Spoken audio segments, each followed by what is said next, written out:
사무엘상 오늘 읽었던 본문 말씀 좀 기억나는 일이 없어요? 저도 주중에 한참 준비하고 이제 전반적으로 살을 붙이고 다시 읽고 그러다가 좀 이상하다 싶은 거예요. 제가 사실 말씀 준비하면서 주중에 계속 좀 생각을 하고 한번 쭉 정리를 하고 이제 계속 이제 되돌아보면서 저도 또 기억도 하고 정리도 하고 또 우리 성도들에게 나누고 싶은 메시지들을 이제 좀 걸러낸다고 해야 되나요? 그런 이제 시간들을, 개인적인 시간들을 계속 가져가는데 한참을 하다가 생각이 났어요. 이 말씀 이렇게 이전에 내가 그냥 안 하고 지나갔을 리가 없는데 이런 생각이. 왜냐하면 이 본 말씀을 개인적으로 참 좋아합니다. 제가 2008년도 1월 달에 대학부 사역을 처음 시작했어요. 그리고 한 450명이 모여서 예배를 드리는데 첫 설교 본문이 이 부분이었습니다.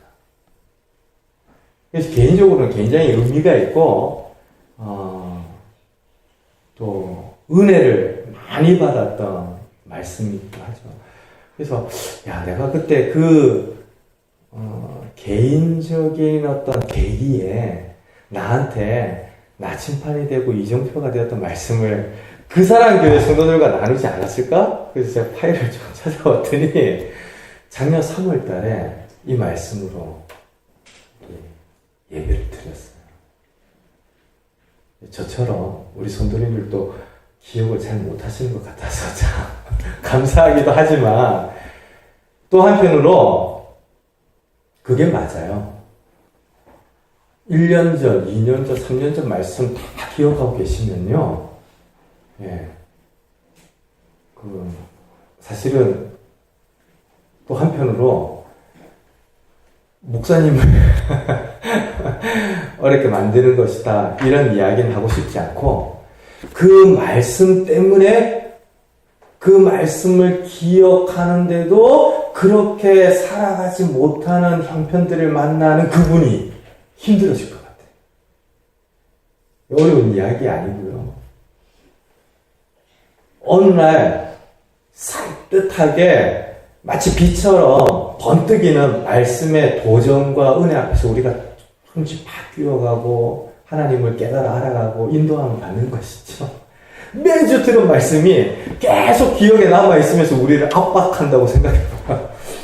그러면 정말 성도들이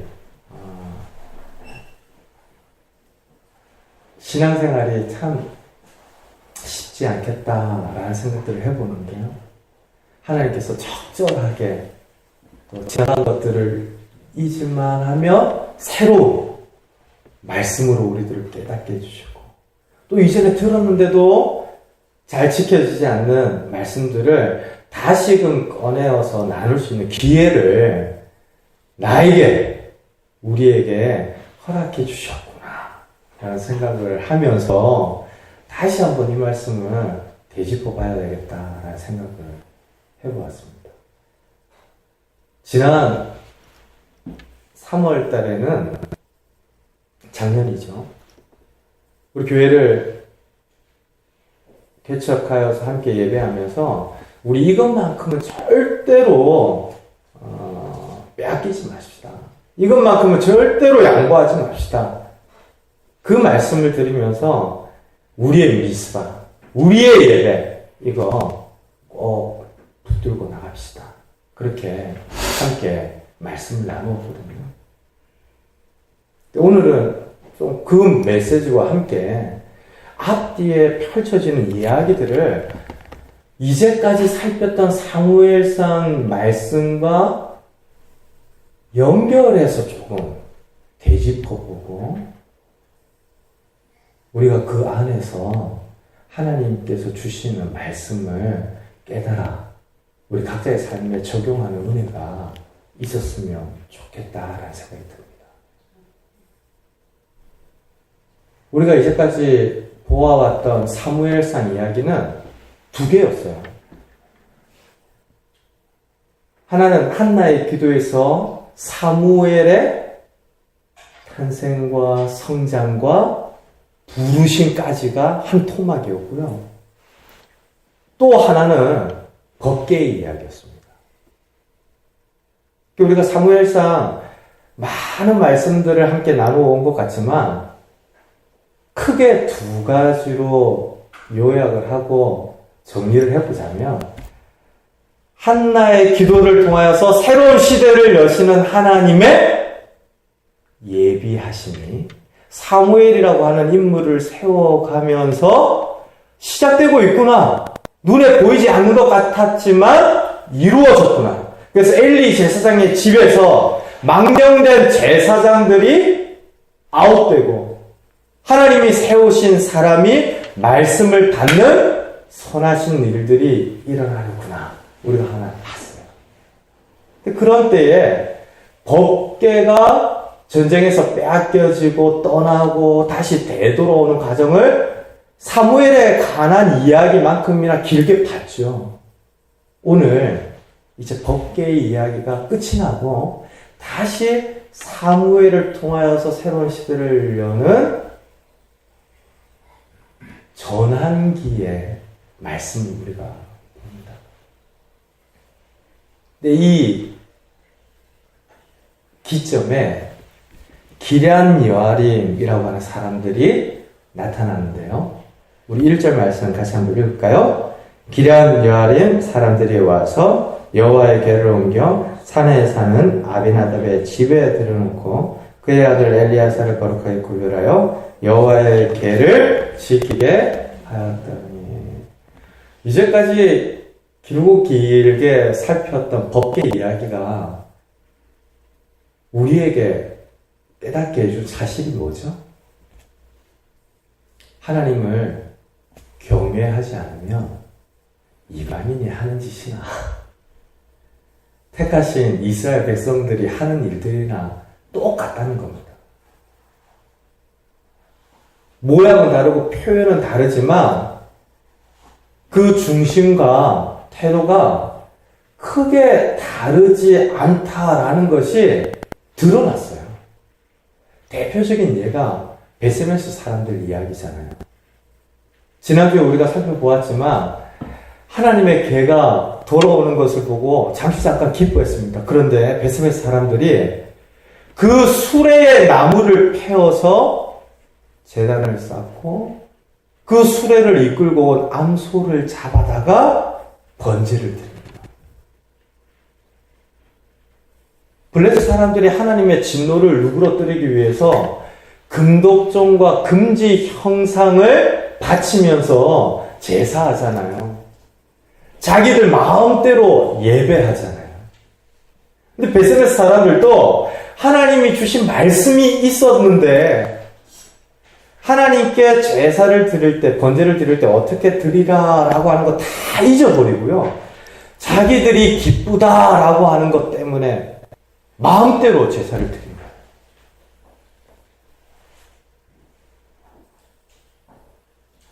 그러니까 하나님의 궤가 떠나기 전에도 엘리 집에서 망령된 제사가 있었지 않습니까? 제사를 인도하고 제사를 주장해야 하고 섬겨야 할 직분자들이 제사에 대한 경외함이 없어요. 그러니 자신의 만족과 유익을 위하여서 아무렇게나 제사를 해방하는 일들에서 법궤가 떠나기 시작했는데 법궤가 돌아와서 이스라엘의 형편을 보니까 또 나무를 자기들 마음대로 패고 암소를 잡아다가 번제를 드리고 블레셋 이방 사람들이 하는 것과 똑같더라는 겁니다. 우리가 늘 우리의 예배, 하나님을 향한 우리의 중심 되돌아보아야 하고 묵상해야 할 이유가 거기에 있습니다.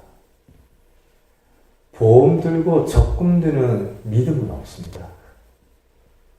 제가 청년에 대해 열심히 했으니까 30대는 웬만하면 버티겠지. 그런 거 없습니다. 10대 때 성경 말씀을 거의 외우다시피 하는 바리새인들도 어리석고 완악하고 무지한 형편에 놓이는 것을 생각하면 이전에 내가 어떤 열심과 열정으로 하나님을 예배했었다 이런 거 가지고 보면요, 우리 평생의 어떤 신앙생활들이 올바른 방향으로 간다라는 것을 보장해 주지 않습니다. 그러니까 늘 성도는 깨어 있어야 하고 나의 예배, 하나님을 향한 나의 삶이 늘 그 말씀 앞에 있는지를 돌아봐야 해요. 그렇지 않으면 베세메스 사람들처럼 자기들 나름대로의 번제를 드리면서도 뭐가 문제인지를 모르는데 결국 드러나죠. 지난주에 보았던 것처럼 베세메스 사람들이 하나님의 계획을 열어봅니다.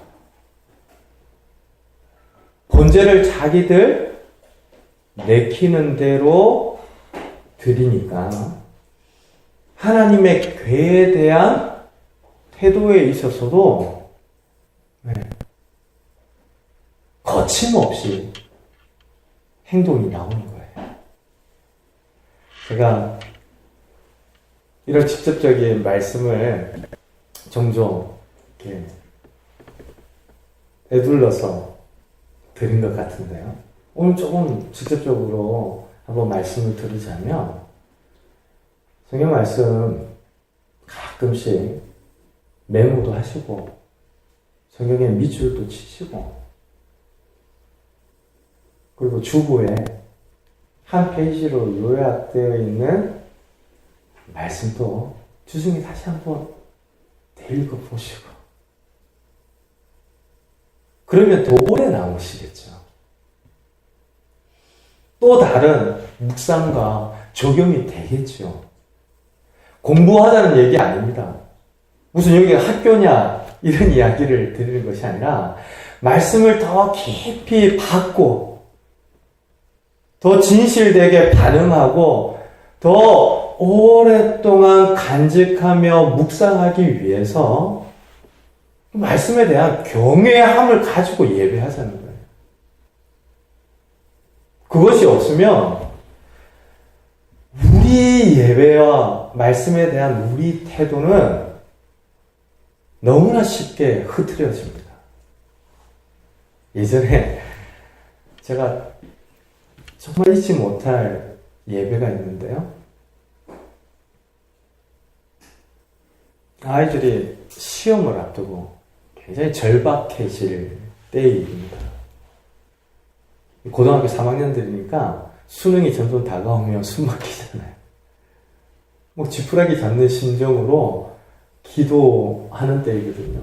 그러니까 예배를 드리면 여기저기서 막 울어요. 막 코 풀고 막. 그 예배가 뭐 이게 성령님의 감동하심과 정말 목마른 신령 때문인지 가난한 자들의 예배여서 그런지 절박하다고 해야 할까요?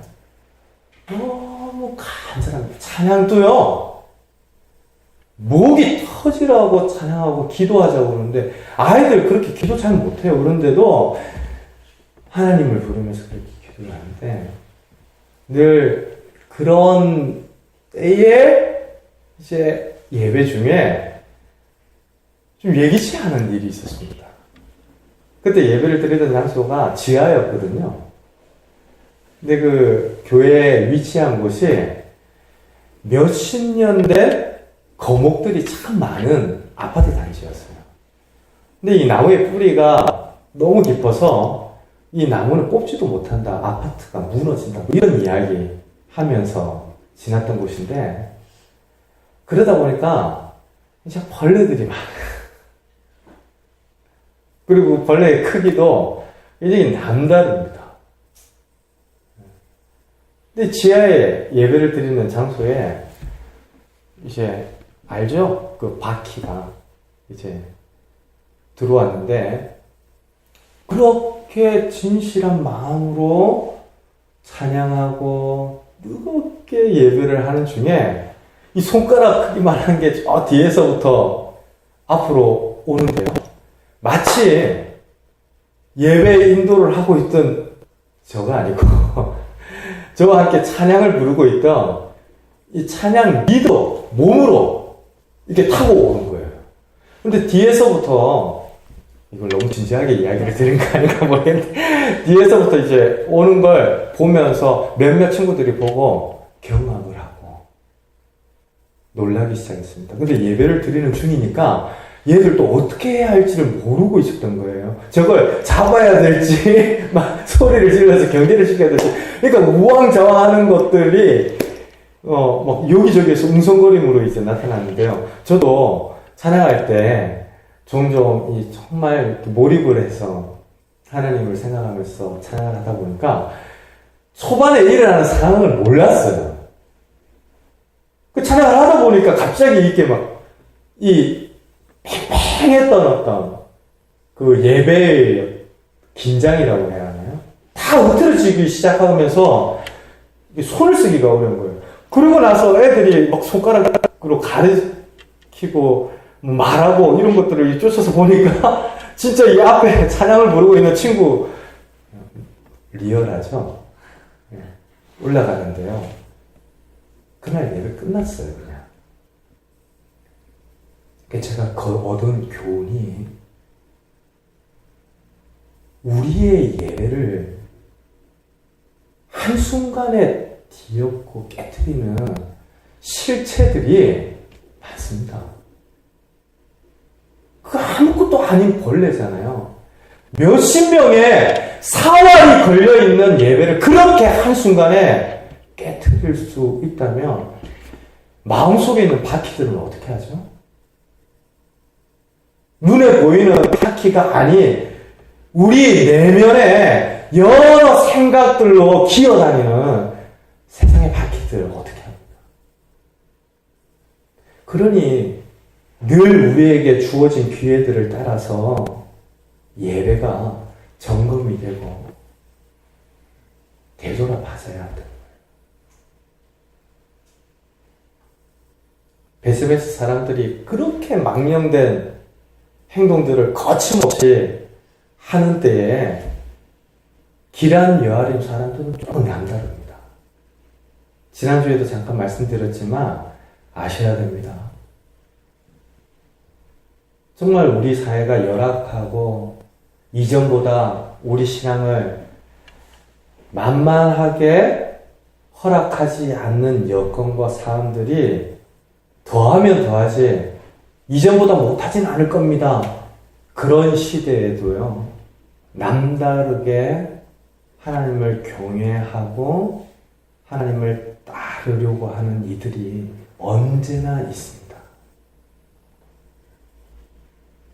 이것이 우리 모두에게는 하나의 위로이기도 하고 책망이기도 하고 소망이기도 해요.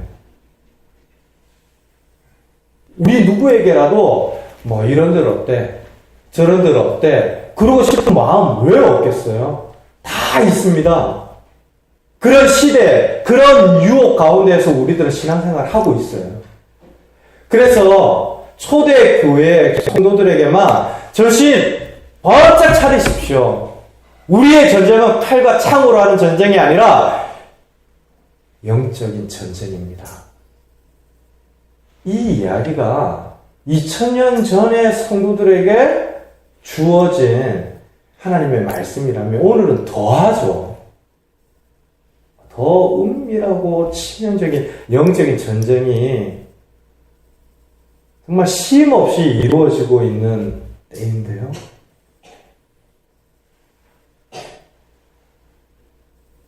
그런 때, 다 그러니까. 저 사람도 저렇게 하니까, 그렇게 휩쓸려가고 따라갔다가는 안 되는 겁니다. 캄캄한 어둠에도 별은 빛나잖아요. 마가복음 14장을 보면 여러분들이 그 말씀 오후 예배 때 우리 함께 묵상하게 될 거예요. 가룟 유다가 예수님을 팔아넘깁니다. 그리고 그 앞에는 예수님을 잡아 죽이기 위해서 대제사장이나 서기관들이 작당을 합니다.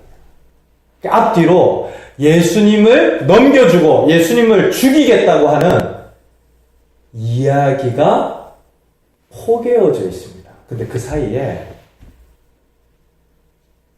한 여인이 예수님께 나아가서 향유를 부으며 예수님이 장차 행하실 일들을 준비하고 섬깁니다.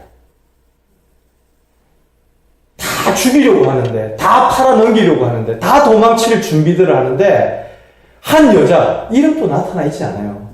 마가복음은 그런 여자들을 우리에게 나타내 보여줄 때 이름을 기록하지 않습니다. 누구라도 그 자리에 서 있을 수 있다는 거예요. 엘리야 시대에도 그랬죠? 아합 왕조의 서슬프른 그 핍박과 박해 때문에 모두가 바알에게로 넘어가고 위축이 되어서 큰 이야기 한번 할 수 없을 때 하나님이 세우신 선지자였던 엘리야도 도망쳤잖아요. 죽여달라고 했잖아요. 근데 하나님이 엘리야한테 그랬거든요. 아무것도 안 보이지? 근데 내가 준비하는 일들이 있다. 그리고 한 사람도 남아있지 않다라고 너가 그렇게 안타까워하는데 내가 남겨둔 7,000명의 사람들이 있다. 아무리 어둡고 캄캄한 시대여도 그런 영적인 환경이어도 여러분들 쉽게 따라가시면 안 됩니다. 그럴 때에도 정말 드러나고 그 어두움과 대조적인 이들이 어느 시대에나 어떤 위기 속에서나 어떤 상황에서나 있었다라고 하는 것을 성경이 우리들에게 보여주는데요. 1절, 2절 말씀 한번 다시 읽을까요? 기르한 여인 사람들이 와서 여호와의 궤를 옮겨 산에 사는 아비나답의 집에 들여놓고 그의 아들 엘리야사를 거룩하게 구별하여 여호와의 궤를 지키게 하였더니 걔가 기르한 여아림에 들어간 날부터 20년 동안 오래 있으니라. 이스라엘 온 족속이 여호와를 사모하니라. 기르한 여아림 사람들도 거절할 수 있었습니다. 하나님의 궤를 감당할 수가 없어서 여기저기로 옮겨다녔던 블레셋처럼 베세메스 사람들도 자기들이 잘못했는데 그 죄에 대해서 인정하고 회개하기보다는 누가 이 궤 앞에 설 수 있겠나? 하나님 앞에 설 수 있겠나? 궤를 옮겨가라. 기란 여아린 사람들 불러요. 기란 여아린 사람들도 이제까지 있었던 일들을 다 압니다. 하나님의 궤가 옮겨 다니는 곳마다 심판이 있었고 하나님의 진노가 임하였다는 사실을 알아요. 베스베스에서 사람들이 여러 죽었다는 사실도 압니다. 이 정도 되면 오늘날 님비 현상이라고 해야 하나요? 기피하고 회피하려고 하는 일련의 움직임들이 얼마든지 나타날 수 있는 때에 거절하지 않고 베스메스 사람들의 요청에 응합니다. 그리고 하나님의 궤를 아비나답의 집에 안치하는데요. 그 이후에 나타난 묘사와 설명들을 한번 보세요. 그의 아들 엘리야사를 거룩하게 구별하였다. 그리고 여호와의 궤를 지키게 하였다. 라고 하는데요. 이 지키다라고 하는 단어가 섬기다라는 단어입니다. 하나님의 궤를 막 사람들이 달려들어서 번제하고 난 이후에 그 궤를 열어서 들여다본 베세메 사람들하고 다른 것이죠.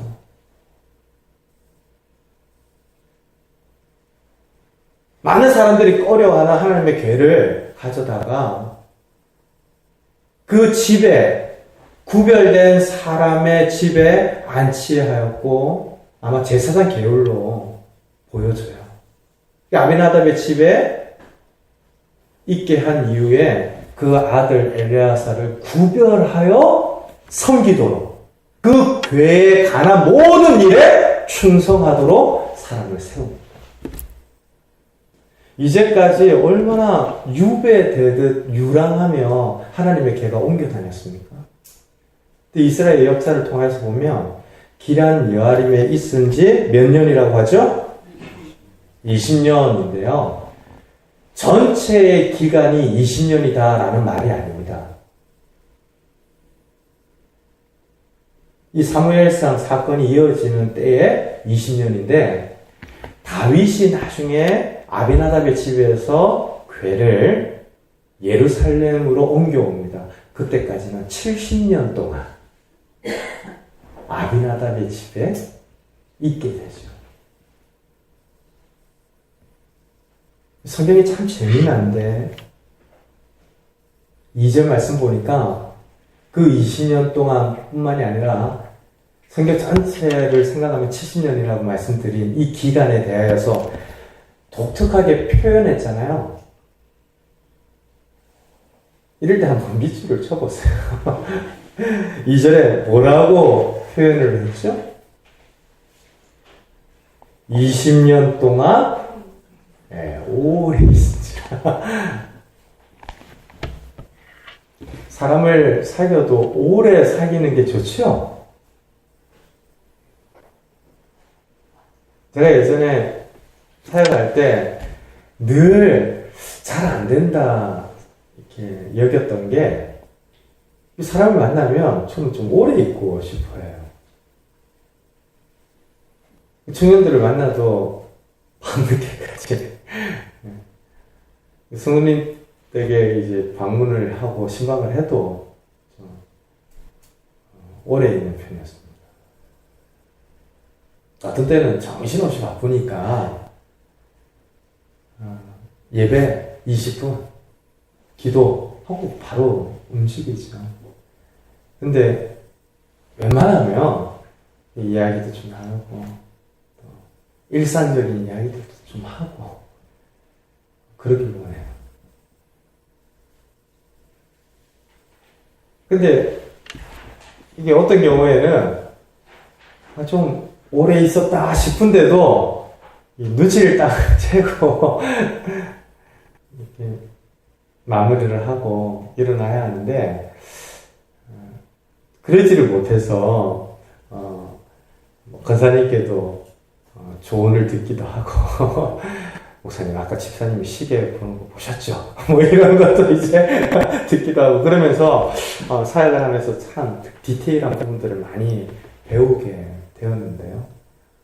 여러분들도 이제 앞으로 저를 만날 때 목사님 부한정이 있으시다 그러면 이렇게 시계를 몇 번 보시면 대번이 알 거예요. 근데 그 마음은 그렇잖아요. 성도님도 마찬가지잖아요. 함께하는 시간들이 더 오래 있기를 원하고 또 오래 사귀며 함께하는 시간들이 늘면 늘수록 깊은 정이 생겨요. 제가 창원에 오면서 한동안 떨어져 있었으니까 어릴 때 잘 몰랐던 거죠. 근데 사귀는데 시간이 좀 걸려요. 마음을 터놓고 막 농담하고 이런 이야기들을 하는데 시간이 진짜 오래 걸리는구나. 이게 새삼스럽게 깨닫고요. 근데 한번 가까워지고 깊어지니까 감당할 수 없을 만큼 서로 베풀고 퍼주고 하는 일들이 남달라요. 그래서 지금 시장에 정착한 지 조금 시간이 지나면서, 또 찾아가기가 부담스러울 만큼 정을 베풀어 주시는 분들이 점점 생겨나는 거죠. 오래. 하나님의 개가 기란 여아림에 가서 20년, 그리고 그 이후의 시간들까지 합쳐서 70여년 그곳에 머물러 있었다라는 점을 생각하면 그 이전에 블레셋의 여러 도시에 마치 유배를 다니시듯 이렇게 옮겨 다녔고 빈들에 7개월 있으셨고 다시 이스라엘을 오시자마자 베세메 사람들이 거절하고 외면하는 그런 이전의 날들과 비교하면 오래 있었다라고 하는 것이 남다른 겁니다. 사람을 세우고 구별하여서 지키게 한 것도 그렇거니와 오래 그곳에 안치되어 있었던 것도 그렇고 그곳에서 정착한 그때로부터 2절 마지막 다시 한번 볼까요? 우리 2절 말씀 같이 있습니다. 개가 기란 여아림에 들어간 날부터 20년 동안 오래 있은지라 이스라엘 온 족속이 여호와를 사모한다. 이 법계의 이야기가 쭉 이어질 때 이스라엘이 여호와를 사모했다 이런 표현 못 보셨죠? 기란 여아림 사람들에게서부터 마치 마라톤 경주의 어떤 기점처럼 사점처럼 터닝 포인트가 있었다라는 것을 보게 되는데요. 그렇게 캄캄하고 어둡고 어리석고 자기 마음대로인 세상 가운데에서 그 괴를 경외하면서 오래 섬기고 구별하여 섬기는 기란 여아린 사람들로부터 이스라엘 사람들이 점점 여호와를 사모하기 시작합니다. 여기 사모했다라는 단어의 원래 뜻이 슬퍼하며 울었다라는 겁니다. 또 많은 주석가들은 방향을 바꾸었다라고 하는 표현으로 이 단어를 수정해서 종종 성경에 이렇게 증거하기도 해요. 그러니까 지금 사모했다라고 하는 이 단어 자체가 두 가지의 의미가 있는데 슬퍼하다, 울다라는 뜻과 방향을 바꾸다라는 겁니다. 어디서 많이 듣던 표현이죠. 우리가 죄에 대하여서 뉘우치고 회개할 때 어떻습니까? 슬퍼하고 아파하고 울죠. 그리고 우리가 하나님을 바라며 사는 것이 아니라 어긋나며 살았군요. 방향을 돌이킵니다. 그거 회개라고 그러잖아요. 지금 여기에서 나타난 사모하다라고 하는 단어의 원래 의미들을 생각할 때 점점 변화들이 나타나는데요. 이전에는 볼 수 없었던 반성과 회개와 하나님을 향한 목마름들이 회복되어지기 시작합니다. 이것이 틀림없다라고 하는 이유가 3절부터 나타나는 미스바의 부흥 때문이에요. 이전까지 있었던 길고 긴 법계의 이야기가 맞춰지고 새로운 새신과 출발이 부흥과 더불어서 성경에 나타나기 시작하는데 그 기점에 기란 여아림 사람들이 있다고요. 모두가 그럴지라도 여러분은 그러지 마세요. 모두가 자기 내키는 대로 하나님의 괴를 대하여도 우리만큼은 그러지 않았으면 좋겠습니다. 거기에서 역사의 터닝 포인트가 생겨나는 거고 우리 가정과 우리 믿음과 우리 교회의 기점들이 허락되어지게 되는 줄 믿습니다. 기란 여아림 사람들이 그렇게 한 페이지에 나타나더니 이스라엘 전체의 변화로 이어지는데요. 3절 말씀 우리가 한번 읽을까요?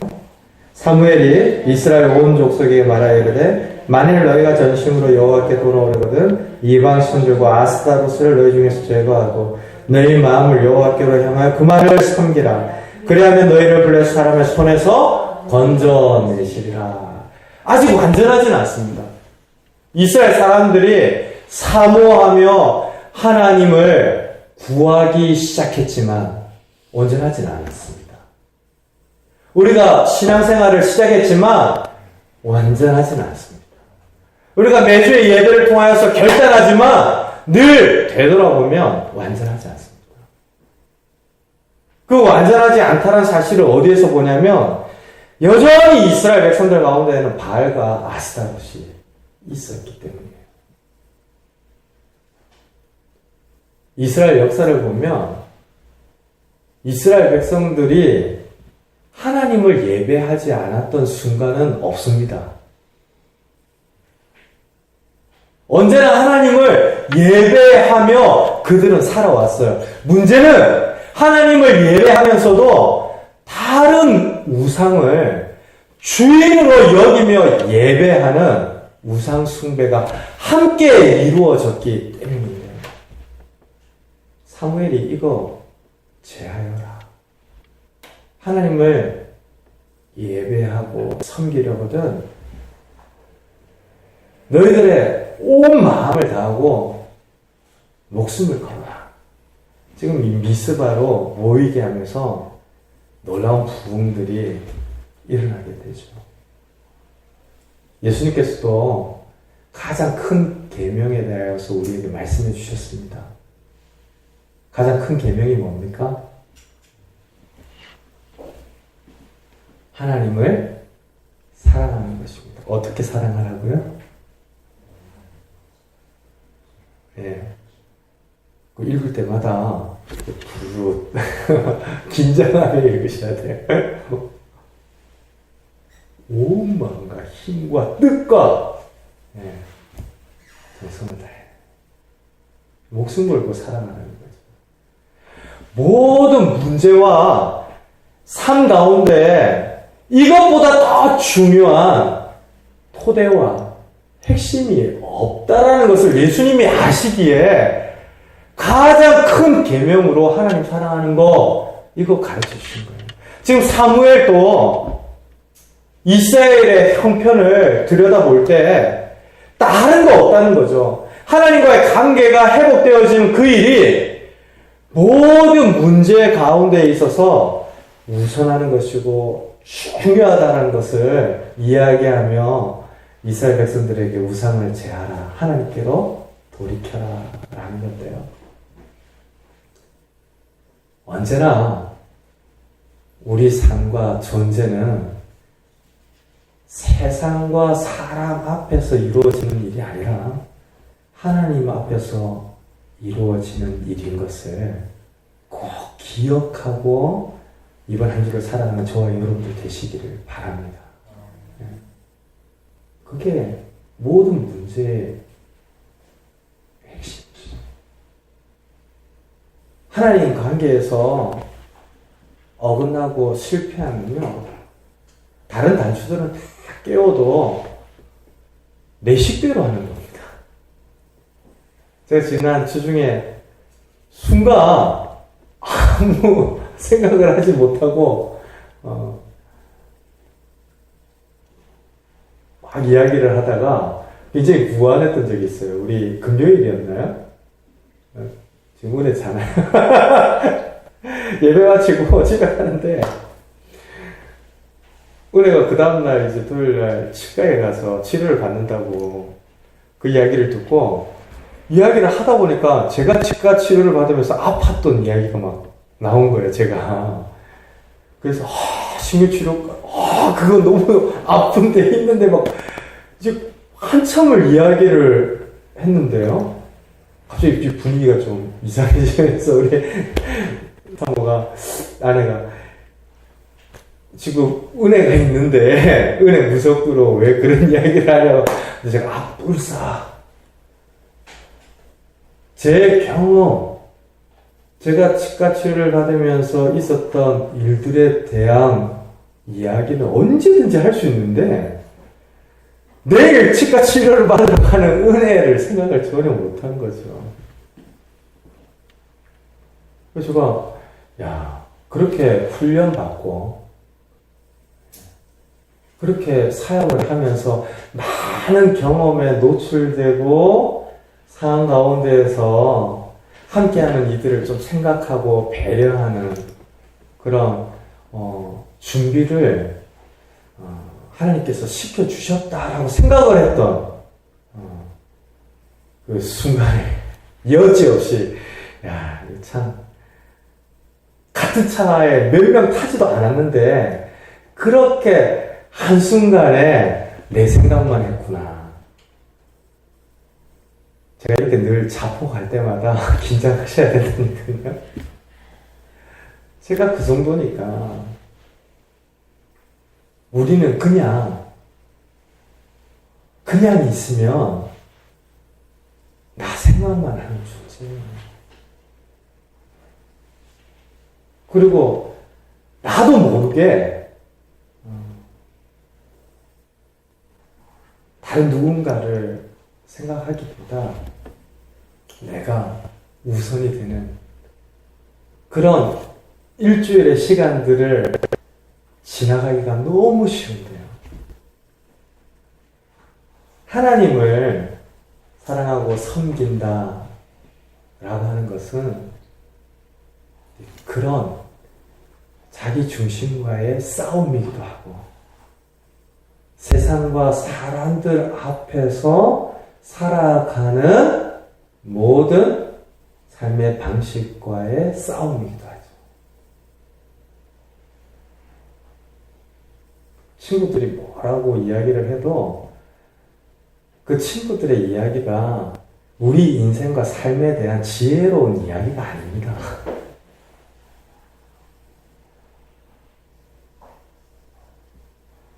세상 사람들이 이야기하는 그와 같은 삶에 대하여서 하나님이 너 참 잘한다라고 이야기하지 않는다면 그건 지혜롭다라고 이야기할 수 있는 것이 아니에요. 그런 것들을 제하여 버리는데 이 바알이라고 하는 우상이요. 이름 뜻 자체가 주인입니다. 그러니까 바알은 눈에 보이는 어떤 형상으로만 존재하는 것이 아니라 번영과 풍요의 신으로 알려져 있는 이 바알은요. 내가 주인으로 사는 것. 그래 내가 저걸 있어야만 내가 저것 때문에 산다라고 여기는 모든 방식의 우상을 대표하는 것입니다. 그런 것들을 뿌리째 뽑아내기까지 하나님께로 돌아오고 돌이키는 이런 예배자로 서기를 사무엘이 요청하고 또 이 말씀을 통해서 우리들에게 하나님께서 말씀하시는 거죠. 지나보면 내가 참 주인이었던 적도 많고 또 이 세상에 살아가면서 주인 삼은 것처럼 그렇게 저게 나의 주인이다라고 말하지 않았는데 그렇게 지나쳤던 일들이 많더라고요. 제가 딱 꼬집어서 저의 이야기를 드리는 건 아까 한 번으로 충분하잖아요. 각자가 내가 하나님보다 더 주인으로 여기며 살아가는 것이 무엇이었지? 있다면 그런 것이 결국에는 망령된 제사와 법궤를 떠나게 하는 하나님의 영광을 잃어버리게 하는 내 인생에 내 신앙에 작은 틈에서 커다란 구멍으로 번지게 되는 일이구나. 이걸 깨닫고 제하여 버리며 하나님께로 돌이키자. 왜 미스바로 모이라고 한 걸까요? 이 미스바는 지리적으로 굉장히 중요한 전략적인 거점인데요. 나중에 이제 지도를 함께 보면서 성경적인 밑줄 치는 것만이 아니라 지도까지 보면서 성경 말씀을 함께 묵상하게 되기를 저는 바라는데, 이 지역이 밀리면 요단 동부만이 아니라 이스라엘 백성들, 특별히 베냐민 지파가 거점으로 살아가는 지역까지 다 허물어지면서 이스라엘이 밀려버려요. 여기서는 절대로 무너질 수 없다라고 하는, 이게 전략과 전술상으로 배수진과 같은 지역이 미스바입니다. 그러니까 하나님께로 돌이키는 일, 하나님이 아닌 다른 주인으로 자리 잡고 있는 일들을 제하여 버리는 그 일, 더 이상 도망칠 수도 없고 물러설 수도 없고, 마치 여기에서 죽으면 죽을지라도 목숨을 걸어야 한다, 이런 배수진과 같은 곳에서 모여 제단을 쌓고 하나님께 제사를 드리기 위해서예요. 그리고 또 다른 의미가 미스바에 있는데, 미스바는 파수하다라는 뜻을 가지고 있는 말입니다. 파수가 뭡니까? 지키고 경계하는 거죠. 또 적들의 동태를 감찰하고 전방에서 일어나는 돌발적인 일들에 대하여 전망하는 곳이 파수하는 망대요 망루입니다. 그럼 이스라엘을 지키시는 파수꾼은 누구입니까? 하나님이시죠. 하나님을 향하여 망대를 쌓으며 하나님을 향하여 예배하며 이 예배를 통해서 하나님께서 파수하시고 전망하시고 지키시고 적들을 파하시는 지혜를 허락해 주시는 그곳. 미스바라는 이름에는 그런 생생한 교훈과 메시지가 함께 담겨져 있는 겁니다. 그 이스라엘의 많은 지경 가운데, 많은 지역 가운데 사무엘이 그 길고 긴 법궤 이야기가 마쳐진 다음에 이스라엘 백성들이 사모하기 시작할 때 아직 완전하지 않았지만 그들을 모아서 하나님께 예배 드리려고 할 때 미스바여야 했다. 그 이유가 있을 거 아니에요. 이곳 빼앗기면 다 빼앗기는 거예요. 이곳 잃으면 우리 신앙의 전망과 파수는 불가능합니다. 사랑하는 성도 여러분, 우리 가정의 미스바는 어떤 곳이죠? 우리 교회의 미스바는 어떤 곳이며 어떤 시간입니까? 아니, 여러분들 각자의 신앙에 있어서 이것만큼은 절대로 내가 양보해서는 안 됩니다, 이렇게 말할 수 있는 미스바와 같은 시간과 자리는 어디입니까?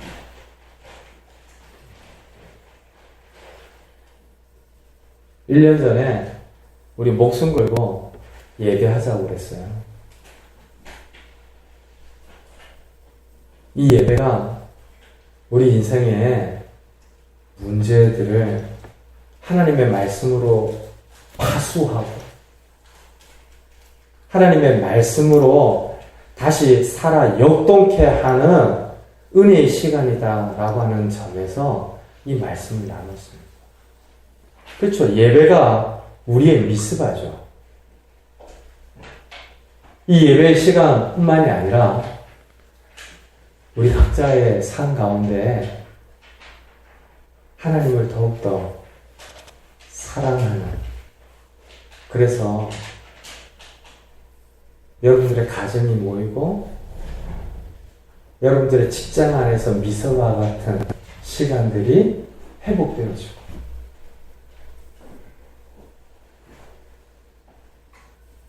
이번 한 주 동안 하나님의 계가 우리 각 사람의 집에 놓여지고 자리 잡게 되는 은혜가 있기를 주님의 이름으로 축원드립니다. 이 괴가 쭉 움직였던 과정들 성경은 재미나게 표현을 하는데요. 다곤의 신전에 놓였잖아요. 그때 히브리어도 베트 다곤이라고 해요. 이 베트가 집이라는 뜻이거든요. 그리고 베세메스도 베트 쉐메시예요. 쉐메시 사람들의 집이 베세메스예요. 그리고 기럇 여아림의 아비나답의 집도 이게 하나의 단어처럼 나타나 있는데 베트 아비나답. 그리고 미스바에 모인 이스라엘 백성들에게 인격적인 회복과 부흥이 허락되어지면서 이스라엘 족속이라고 한글 성경이 번역을 했는데 벳 이스라엘이에요. 하나님의 계가 다곤의 집에서, 베스메스 사람들의 집에서, 아비나답의 집에서 이렇게 회복되어지는 과정들을 우리에게 계속해서 증명하고 웅변하고 있는데, 결국에 마지막으로 되돌아가야 할 자리가 어디라고 이야기를 하는 겁니까? 이스라엘 백성들에게. 저와 여러분들의 삶 가운데로 하나님의 말씀이 자리하고 회복되어질 때 그것이 하나님께서 바라고 소원하는 일이시고, 또 우리 성도들을 통하여서 함께 하기를 바라시는 이 법궤의 마지막 목적지다라고 하는 것을 잊지 마시고, 여러분들의 마음속에서, 여러분들의 가정에서, 여러분들의 직장 안에서 목숨 걸고 지키며 회복되어야 할 미스바들 확인하고 인정하며 이번 한 주를 말씀과 더불어 살아가는 저와 여러분들 한 분 한 분 되시기를 주님의 이름으로 축원드립니다. 우리 같이 한번 기도할까요?